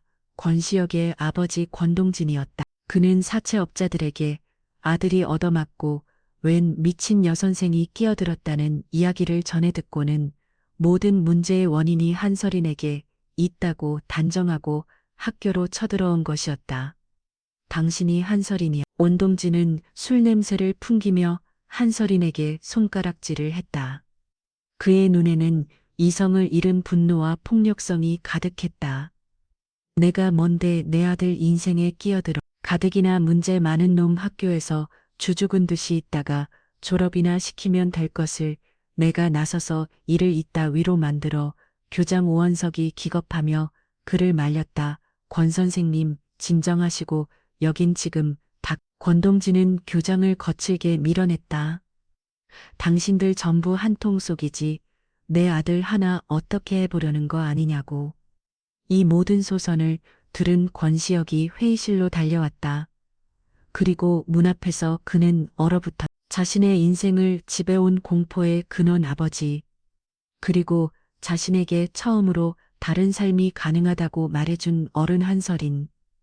그 두 사람이 대치하고 있는 환경은 그의 모든 사고를 마비시켰다. 어릴 적 어머니에게 폭력을 휘두르던 아버지 앞에서 아무것도 하지 못하고 떨기만 했던 그날의 기억이 발목을 붙잡았다. 권동진의 분노는 그게 다. 그는 회의실 테이블 위에 있던 서류 뭉치를 집어 던지며 한서린에게 달려들었다. 이 미친년이. 오늘 내가 내 버러장 머리를 고쳐주마. 그가 폭력으로 상대를 굴복시키던 평생의 습관대로 한서린을 향해 손을 치켜는 순간이었다. 한서린은 피하지 않았다. 오히려 그녀는 본능적으로 몸을 날려 겁에 질린 교장과 윤미정 감사관의 앞을 가로막았다. 자신의 뒤에 있는 사람들을 보호하려는 지휘관의 자세였다. 바로 그 모습이 얼어붙어 있던 권시혁의 심장에 불을 질렀다. 환호동 뒷골목에서 자신을 지키기 위해 망설임 없이 뛰어들었던 그녀의 등이 떠올랐다. 하태준의 죽음을 말하며 흘리던 그녀의 눈물이 떠올랐다. 나는 절대로 너희를 먼저 포기하지 않겠다고 했던 그녀의 약속이 떠올랐다. 아버지 그만의 권시혁이 움직였다. 그는 마비된 다리를 억지로 끌며 아버지와 한서린의 사이로 걸어 들어갔다. 평생을 짓눌러온 공포의 그림자를 뚫고 처음으로 그는 아버지의 폭력 앞에 자신의 몸을 방패로 세웠다. 권동진은 아들의 등장에 잠시 당황했지만 이내 분노가 치밀어 올랐다. 이 자식이 지금 전염편을 드는 거냐? 너까지 미쳤어. 그는 방향을 바꿔 아들의 뼈암을 향해 손을 날렸다. 벅 하는 둔탁한 소리 대신 다 하는 날카로운 소리가 회의실을 울렸다. 한서린이 번개 같은 속도로 권동진의 손목을 붙잡아 막아낸 것이었다. 그녀의 손아귀 힘은 강철 펜치 같아서 권장한 권동진조차 손목을 빼낼 수 없었다. 자식에게 폭력을 휘두르는 건 훈육이 아닙니다. 그건 그냥 범죄입니다. 한서린의 차갑고 단호한 목소리가 권동진의 이성을 후려쳤다. 그 순간 권시혁의 안에 억눌려 있던 모든 감정의 둑이 터져나왔다. 그의 눈에서 뜨거운 눈물이 폭포수처럼 쏟아졌다. 나 다시는 아버지처럼 살지 않을 거야. 평생 술 마시고 엄마 때리고 나 때리고 그렇게 사는 거 이제 지긋지긋해. 난 그렇게 안 살아 절대로. 그의 절규는 회의실의 모든 사람들의 심장을 관통했다. 이 사람은 강지영 선생님은 나한테 처음으로 내 인생을 살라고 말해준 사람이야. 아버지처럼 되지 않을 수 있다고. 너는 패급이 아니라고 말해준 첫 번째 어른이라고. 모든 광경을 처음부터 끝까지 숨죽여 지켜보던 감사팀장 윤미정의 얼굴에 미세한 균열이 일어났다. 그녀의 얼음장 같던 눈동자가 흔들리고 있었다. 그녀는 한서린 교사의 폭력성 및 자질 부족에 대한 잔계 요구라는 제목이 적힌 보고서 초안을 조용히 집어들었다. 그리고 모두가 보는 앞에서 그 보고서를 푹푹 찢어버렸다. 조각난 종이가 테이블 위로 흩어졌다. 윤미정은 교장 오만석과 여전히 권동진의 손목을 붙잡고 있는 한서린 그리고 울부짖는 권시혁을 바라보면 마지막이 말했다. 그녀의 목소리에는 더 이상 냉기가 없었다. 방금 저는 무너진 한 가정이 그리고 그 안에서 상처받은 한 아이가 학교라는 공간 안에서 한 선생님의 도움으로 스스로 일어서는 순간을 목격했습니다. 그녀는 한서린을 향해 시선을 돌렸다. 보고서는 다시 작성하겠습니다. 한서린 선생님의 교육 방식은 징계 대상이 아니라 오히려 우리가 적극적으로 지원하고 그 경과를 지켜봐야 할 특별 사례로 기록될 것입니다.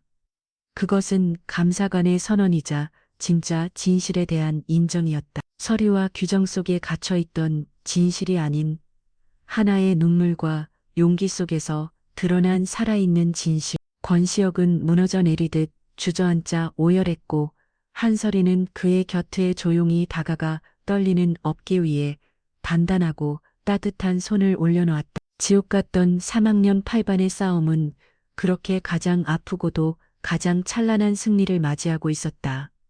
감사가 끝난 뒤 포항철강구 3학년 8반에는 기묘한 평화가 찾아왔다. 권동진의 난동 사건은 경찰 조사로 이어졌고 한서린의 교육 방식은 오히려 위기 학생을 위한 혁신적 접근이라는 이름으로 교육청의 인정을 받았다. 학교의 분위기는 한서린은 더 이상 문제 교사가 아니었고 3학년 8반은 누구도 건드릴 수 없는 성역처럼 여겨졌다. 하지만 교실 안의 변화는 훨씬 더 복잡하고 미묘했다. 권시혁은 더 이상 폭군으로 군림하지 않았다.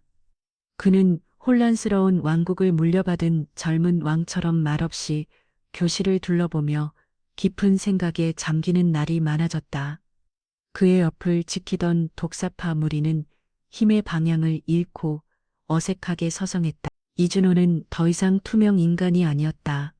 아이들은 어려운 문제가 생기면 그에게 조언을 구하기 시작했고 그는 서발지만 성심성이고 친구들을 도왔다. 통력과 조롱으로 유지되던 낡은 질서가 무너진 자리에 새로운 질서가 들어섰기까지는 시간이 필요했다. 아이들은 어색했고 무엇을 해야 할지 몰랐다. 그들은 함께 싸워 이겼지만 싸움이 끝난 뒤에 일상을 어떻게 살아가야 하는지 배운 적이 없었다. 그들은 여전히 대한민국에서 가장 공부 못하는 꼴찌반이었다. 한설이는 아이들을 재촉하지 않았다. 그녀는 지휘관이 전투 후 병사들에게 휴식을 주듯 아이들 스스로가 새로운 관계와 질서를 만들어갈 시간을 묵묵히 기다려 주었다. 그녀는 그저 매일 아침 교실 문을 열고 좋은 아침 대원들이라고 인사하고 수업 시간에는 문학작품을 읽으며 인간의 다양한 감정에 대해 토론하고 종례 시간에는 아무 말 없이 아이들의 얼굴을 하나하나 눈에 담을 뿐이었다. 그렇게 시간은 흘러 계절이 바뀌고 기말고사가 코앞으로 다가왔다. 아이들은 여전히 책보다는 창밖을 보는 시간이 많았다. 한설이는 그때가 왔음을 직감했다. 그녀는 종례 시간에 교타가 펴서서 새로운 작전명을 선포했다. 지금부터 우리는 꼴찌 탈출 작전에 돌입한다. 아이들은 어리둥절한 표정으로 그녀를 쳐다보았다. 작전 목표는 두 가지다. 첫째, 전원 과락. 둘째, 우리 반 평균 점수를 전교 꼴찌에서 딱 한 계단 위로 올린다. 꼴찌 바로 위, 7반을 잡는다. 터무니없는 목표는 아니었지만 평생 공부와 담으로 살아온 아이들에게는 에베레스트 등반처럼 느껴졌다. 교실에서는 에이, 그걸 어떻게 해요? 하는 불평과 불가능해요. 하는 자주 섞인 목소리가 터져나왔다. 한설이는 아이들을 둘러보며 미소를 지었다. 너희는 혼자가 아니다. 우리는 팀이다. 지금부터 임무중심적인 스터디 그룹 작전조를 편성한다. 그녀가 발표한 작전조의 편성은 파격적이었다. 성적순이 아니었다. 그녀는 그동안 아이들을 관찰하며 파악한 개개인의 아주 작은 장점들을 기준으로 조를 짰다. 알파저, 수학 담당 교관 김철민, 넌 그래도 구구단은 정확하잖아. 나머지 조원들은 훈련병이 내 지시에 따라 집합과 분배의 법칙부터 다시 배운다. 브라보저, 영어 담당 교관 박미소, 넌 팝송 가사는 잘 따라 부르다곤. 알파벳부터 다시 시작한다. 책임지고 조원들 모두 자기 이름은 영어로 쓰게 만들어라. 이런 식이었다. 비록 전교 석차는 바닥이었지만 아주 조금이라도 더운 구석이 있는 학생을 교관으로 임명하고 그에게 책임과 권한을 부여했다. 아이들은 처음으로 누군가를 가르쳐야 한다는 책임감에 당황하면서도 매 심실치 않은 표정이었다. 모두의 시선은 권시혁에게 쏠렸다. 그에게는 어떤 임무가 주어질까? 한설이는 권시혁을 바라보며 말했다. 권시혁, 너는 이 작전의 총괄 지휘관을 맡는다. 네, 제가요. 권시혁이 놀라더물었다. 그래, 내 강점은 수학 문제를 푸는 머리가 아니야. 싸움의 판을 잃고 상대의 약점을 파고들고 한 번 시작하면 끝을 보는 그 전략과 깡이다. 그 능력을 이제 싸움이 아닌 이 작전에 썰어. 각조의 학습 진행 상황을 체크하고 뒤처지는 조언은 독려하고 문제가 발생하면 해결한다. 이 작전의 성패는 너에게 달렸다. 그것은 신의 한 수였다. 한설이는 그의 리더십과 승부욕을 긍정적인 방향으로 발현할 수 있는 완벽한 반을 깔아주었다. 권시혁의 눈빛이 달라졌다. 그는 더 이상 방황하는 왕이 아니었다. 명확한 임무를 부여받은 지휘관이었다. 그날 이후 3학년 8반의 풍경은 완전히 달라졌다. 아이들은 난생 처음으로 교과서를 진지하게 들여다보았다. 물론 과정은 순탄치 않았다. 교실 곳곳에서 싸움과 고성이 터져나왔다. 이 새끼야, 이걸 왜 이해를 못해? 내 설명이 개떡 같으니까. 그렇지. 하지만 그 싸움은 예전의 감정적인 폭력과는 달랐다. 어떻게든 함께 목표를 달성하려는 처절하고도 서툰 몸부림이었다. 권시혁은 지휘관으로서의 재능을 유감없이 발휘했다. 그는 잠만 자는 학생의 맥살을 잡고 내가 졸면 우리 조평균이 깎인다. 정신 차려. 라고 윽박질렀고 진도를 따라가지 못해 좌절하는 아이의 어깨를 두드리며 괜찮아. 여긴 나도 모르겠다. 역조 교관 플로아라며 해결책을 모색했다. 그는 더 이상 주먹으로 통제하지 않았다. 공동의 목표와 책임감으로 아이들을 이끌었다. 시험 전날 밤 8반 교실은 늦게까지 불이 꺼지지 않았다. 아이들은 컵라면을 나눠 먹으며 서로에게 마지막 변학치기 족짓게 강의를 해주고 있었다.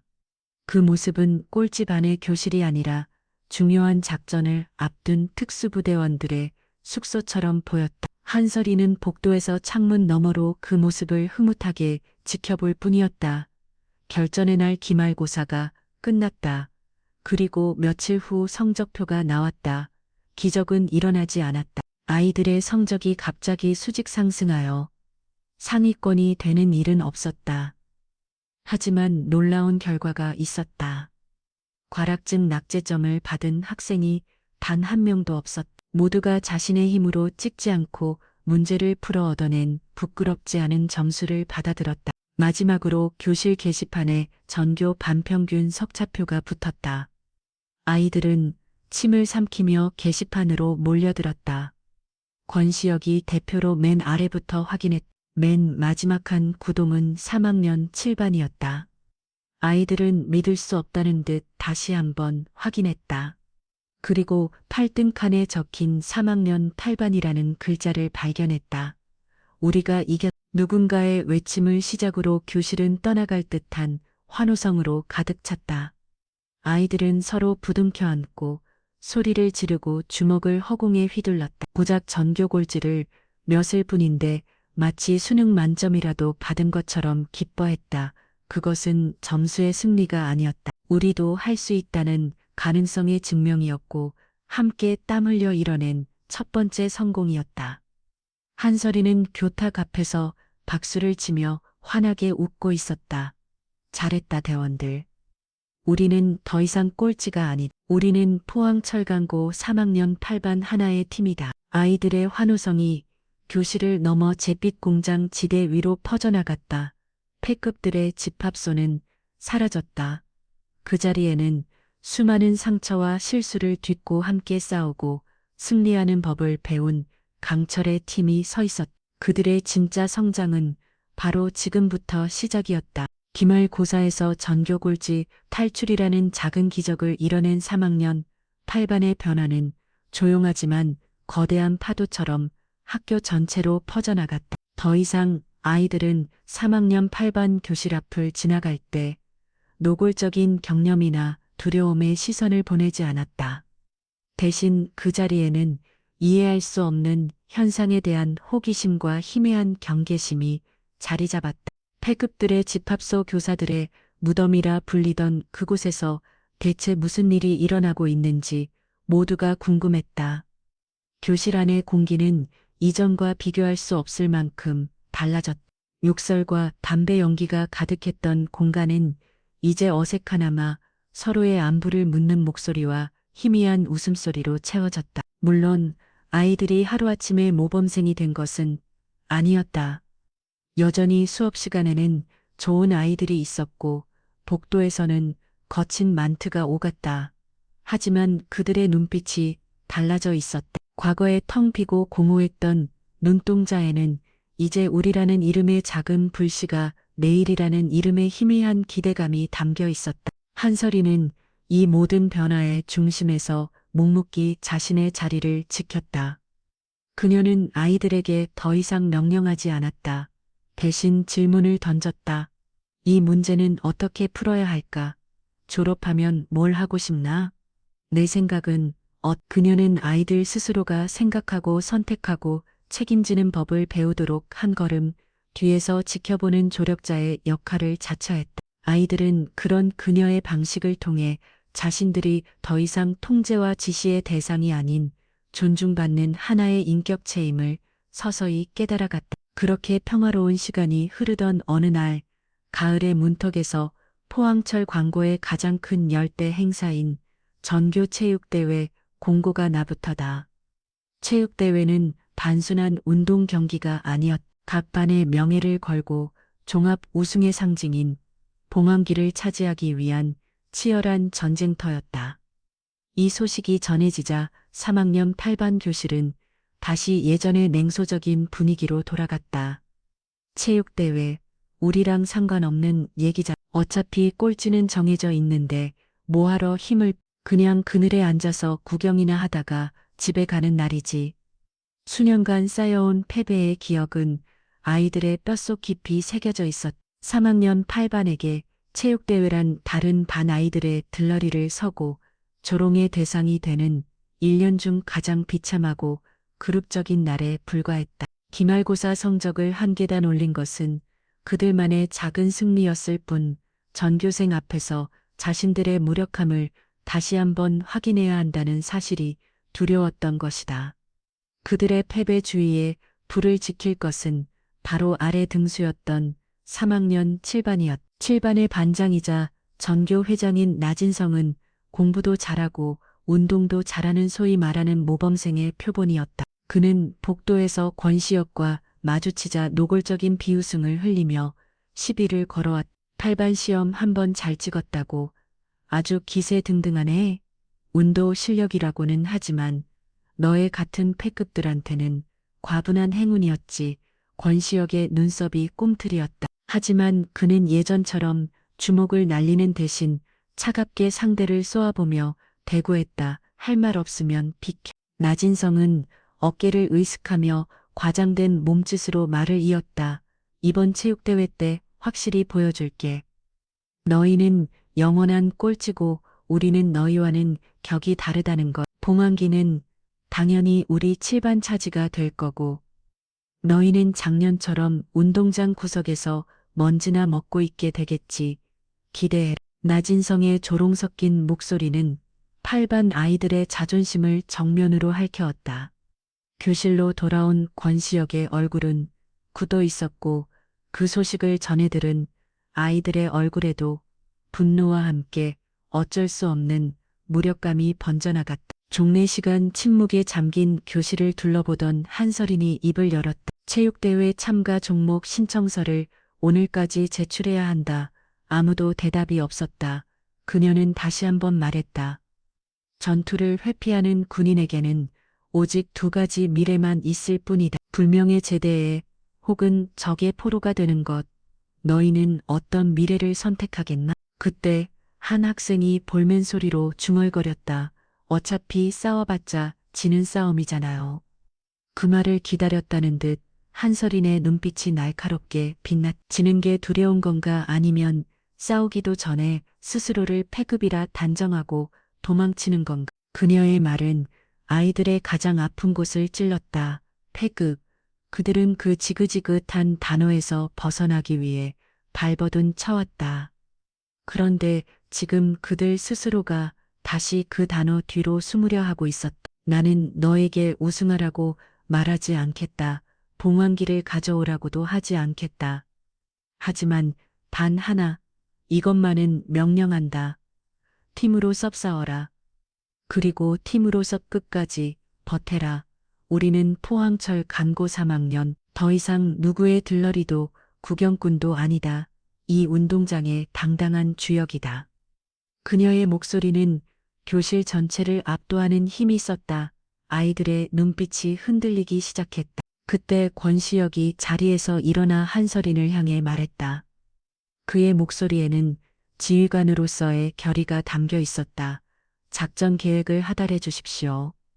교관님, 그 한마디가 기폭제가 되었. 아이들의 눈에 다시 불이 붙기 시작했다. 그래 한번 해보자. 지더라도 그냥 지지는 말자. 교실의 공기가 뜨겁게 달아올랐다. 3학년 8반의 마지막 임무원 공항기 탈환 작전이 시작되는 순간이었다. 그날부터 3학년 8반은 전쟁터를 방불배했다. 한설이는 아이들의 밤인 교사가 아닌 예전 지휘관으로 돌변했다. 그녀는 UDT 시절의 훈련 프로그램을 아이들의 수준에 맞게 변형시켜 체계적이고 과학적인 훈련을 지휘했다. 첫 번째 훈련은 단체 줄다리기였다. 아이들은 그저 힘으로만 잡아당기면 이기는 경기라고 생각했다. 하지만 한설인의 생각은 달랐다. 줄다리기는 힘이 아니라 과학이다. 무게 중심 마찰력, 그리고 팀원 전체의 호흡이 승패를 결정한. 그녀는 땅바닥에 그림을 그려가며 힘의 분산 원리를 설명했고, 과거 독사파의 덩치 큰 아이들을 매일 앞에 앵커로 배치했다. 그리고 구령에 맞춰 온몸의 무게를 실어 동시에 눕고 일어서는 동작을 수백 번 반복시켰다. 처음에는 오합지졸이었던 아이들은 훈련이 거듭될수록 하나의 거대한 생명체처럼 일사불란하게 움직이기 시작했다. 개주 훈련은 더욱 혹독했다. 한설이는 아이들에게 바통을 단순한 막대기가 아닌 팀의 심장이라고 가르쳐왔다. 바통을 놓치는 것은 작전 중에 동료를 버리는 것과 같다. 앞 사람을 믿고 뒤 사람을 책임져라. 시선은 정면, 속도는 최대로. 이준호는 의외의 재능을 보였다. 늘 구석에 있던 그는 사실 긴 다리를 가진 숨겨진 준족이었다. 한설이는 그를 마지막 주자로 발탁했다. 처음에는 자신 없어야 하던 이준호는 친구들의 응원 속에서 점점 자신감을 찾아갔고, 그의 눈빛은 더 이상 바닥이 아닌 결승선을 향해 있었다. 가장 중요한 축구 훈련은 권시혁이 지휘를 맡았다. 한설이는 그에게 축구공이 아닌 체스판을 주었다. 너는 메시가 될 필요가 없다. 너는 그라운드의 지휘관 과르디올라가 되어야 한다. 각 선수의 장단점을 파악하고 최적의 위치에 배치해라. 상대의 허를 찌르는 전략을 세우고 경기의 흐름을 읽어라. 권시혁은 밤늦게까지 축구 전술 동영상을 보며 전략을 연구했다. 그는 기술은 부족하지만 체력이 좋은 아이를 수비수로, 발은 느리지만 시야가 넓은 아이를 미드필더로 배치하는 등 최적의 포메이션을 구성했다. 아이들은 처음으로 주먹이 아닌 머리와 팀업으로 싸우는 법을 배우고 있었다. 체육대회 당일 포항 철강구 운동장은 학생들의 함성과 응원 열기로 가득했다. 다른 반 아이들이 화려한 반 티셔츠와 응원 도구로 치장한 반면 3학년 8반 아이들은 그저 nak은 체육복 차림이었다. 하지만 그들의 눈빛만큼은 그 어떤 반보다도 결연하고 단단했다. 오전 경기가 시작되었다. 첫 종목인 반체 줄다리기 결승. 상대는 작년 우승팀이자 가장 강력한 우승 후보인 3학년 2반이었다. 경기가 시작되자 2반 아이들은 무서운 기세로 줄을 당겼다. 8반 아이들은 속수무책으로 끌려가는 듯 보였다. 패배가 눈앞에 보이는 순간 한설인의 외침이 터져나왔다. 버텨. 지금이다. 전원 자세 낮춰. 아이들은 훈련한 대로 일제히 몸을 낮춰 땅에 주저앉듯 버텼다. 힘의 중심이 낮아지자 끌려가던 줄이 팽팽하게 멈춰섰다. 상대가 당황한 그 찰나의 순간 일어서 하나 둘 권시혁의 구령에 맞춰 아이들은 하나의 거대한 파도처럼 동시에 일어나며 온몸의 무게를 실어줄을 당겼다. 으라차차. 함성과 함께 중앙의 붉은 깃발이 거짓말처럼 8반 쪽으로 넘어왔다. 심판의 호루라기 소리가 울리고 3학년 8반의 첫 승리가 확정되었다. 아이들은 서로 부둥켜 안고 포효했다. 운동장의 모든 학생들은 충격에 휩싸였다. 이어진 개주 경기. 8반은 예선과 준결승을 압도적인 실력으로 통과하며 결승에 진출했다. 마지막 주자 이준호가 바통을 이어받았을 때 그는 이 위와 상당한 격차를 보이며 선두로 달리고 있었다.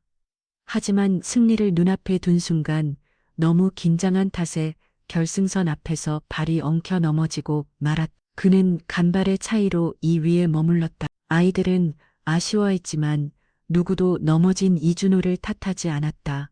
오히려 그에게 달려가 괜찮아, 잘했어 라며 그의 등을 두드려 주었다. 이준호는 아쉬움의 눈물을 흘렸지만 그 눈물은 더 이상 외로움의 눈물이 아니었다. 오후가 되고 모든 점수를 합산한 결과 봉황기의 향방은 마지막 경기인 축구 결승전의 결과에 따라 결정되게 되었다. 운명의 장난처럼 결승선되는 3학년 7반이었다. 나진성은 경기 시작 전 권시혁에게 다가와 다시 한번 도발했다. 꼴질들의 반란은 여기까지다. 이제 현실을 깨닫게 해주지. 경기는 시작부터 팽팽했다. 7반은 개인 기량이 뛰어난 선수들을 앞세워 8반의 골문을 계속해서 위협했다. 반면 8반은 권시혁의 지휘 아래 끈끈한 조직력과 압박 수비로 맞았다. 전반전이 거의 끝나갈 무렵 7반의 에이스가 현란한 개인기로 수비수 2명을 제치고 선제골을 터뜨렸다. 스코어 1. 전반전이 그대로 종료되고 8반 선수들은 지친 몸을 이끌고 벤치로 돌아왔다. 팽의 그림자가 다시 들이오는 듯해 아이들은 서로를 탓하기 시작했다. 내가 제대로 막았어야지. 패스를 왜 그다위로 해. 팀워크에 균열이 생기는 절체절명의 위기였다. 그때 한설인이 아이들 앞에 섰다. 그녀는 화를 내지 않았다. 대신 물병을 하나씩 나눠주며 조용한 목소리로 말했다. 고개 들어라. 아직 경기 안 끝났다. 지금 너희 모습, UDT의 지옥주 훈련 마지막 날, 밤에 내 동기를 모습과 똑, 육체는 한계에 닿았고 정신은 무너지기 직전이지. 그때 교관이 우리에게 뭐라고 했는지 알아. 아이들은 숨을 죽이고 그녀의 다음 말을 기다렸다. 옆에 있는 동기를 보라고 했다. 내가 지금 포기하면 내 동료가 내 목까지 고통받아야 한다고. 축구도 마찬가지다. 이건 너 혼자만의 싸움이 아니야. 내가 한 번 더 띄우면 내 옆에 동료가 조금 더 편해진다. 내가 한 번 더 소리치면 무너지려던 동료가 정신을 차린다.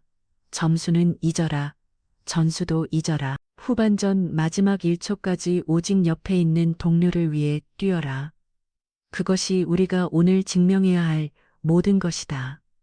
그녀의 말은 지친 아이들의 심장에 다시 불을 지펴다. 권시혁은 자리에서 일어나 동료들을 향해 고개를 숙였다. 미안하다. 내가 흥분했다. 후반전 진짜 마지막이다. 한번 해보자. 아이들은 말없이 서로의 어깨를 두드리며 다시 그라운드로 나섰다. 그들의 눈빛은 전반전과는 완전히 달라져 있었다. 후반전은 전쟁이었다. 8반 아이들은 마치 한 몸처럼 뛰었다. 한 명이 뚫리면 2명이 달려들어 막았고 공을 뺏기면 다 함께 압박했다. 경기 종료 5분 전 코너킥 상황에서 이준호가 헤딩으로 극적인 동점골을 터뜨렸다. 스코어 1대1. 운동장은 열광의 도가니에 빠졌다. 경기 종료 휘슬이 울리기 직전 마지막 공격 기회가 8반에게 찾아왔다. 역습 상황 권시혁이 공을 몰고 상대들 문으로 질주했다. 골키퍼와 1대1 상황. 그가 슈팅을 하려는 순간 그의 눈에 더 좋은 위치에서 섀도우하는 동료의 모습이 들어왔다.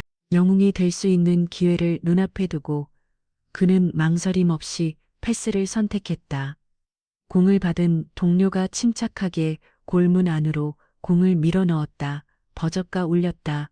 역전 2대1 3학년 8반의 승리였다. 심판의 경기 종료 휘슬이 울리는 순간 3학년 8반 아이들은 모두 그라운드에 쓰러져 얼싸고 울었다. 그것은 승리의 기쁨을 넘어 함께 고난을 이겨낸 자들만이 나눌 수 있는 뜨거운 눈물이었다. 폐회식 교갑 우승을 차지한 3학년 8반의 이름이 호명되자 운동장에는 잠시 정적이 흘렀다. 이내에 다른 학년 학생들 사이에서 박수 소리가 터져 나오기 시작했다. 그것은 더 이상 조롱이나 동정이 아닌 진심 어린 존경과 인정의 박수였다. 권시혁이 대표로 단상에 올라가 봉환기를 받아들었다. 묵직한 봉환기를 들어 올리는 그의 뒤로 땀과 흙먼지로 범벅이 든 3학년 8반 아이들이 당당하게 서 있었다. 한설이는 운동장 저편에서 그 눈부신 광경을 조용히 지켜보며 미소 짓고 있었다. 모든 행사가 끝나고 해가 저무는 텅 빈 교실.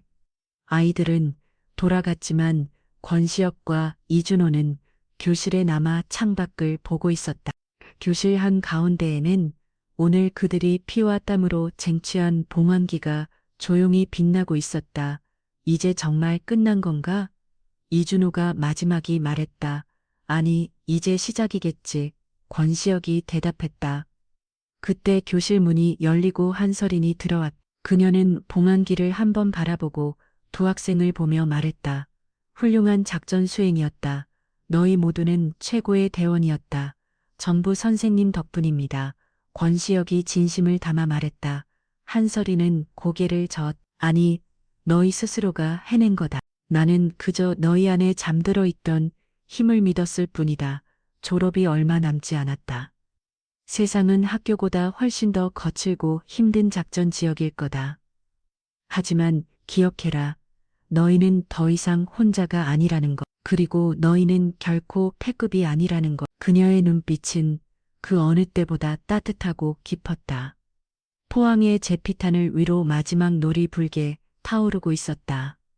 평급들의 집합소였던 3학년 8번의 교실은 이제 수많은 상처와 실수를 함께 싸우고 승리하는 법을 배운 강철의 전우들이 그들의 영원한 지휘관과 함께 세상으로 나아갈 준비를 마친 가장 자랑스러운 작전 베이스 캠프가 되어 있었다. 그들의 진짜 비행은 이제 막 시작될 참이었다. 영상이 유익하셨다면 구독과 좋아요, 댓글까지 부탁드리겠습니다.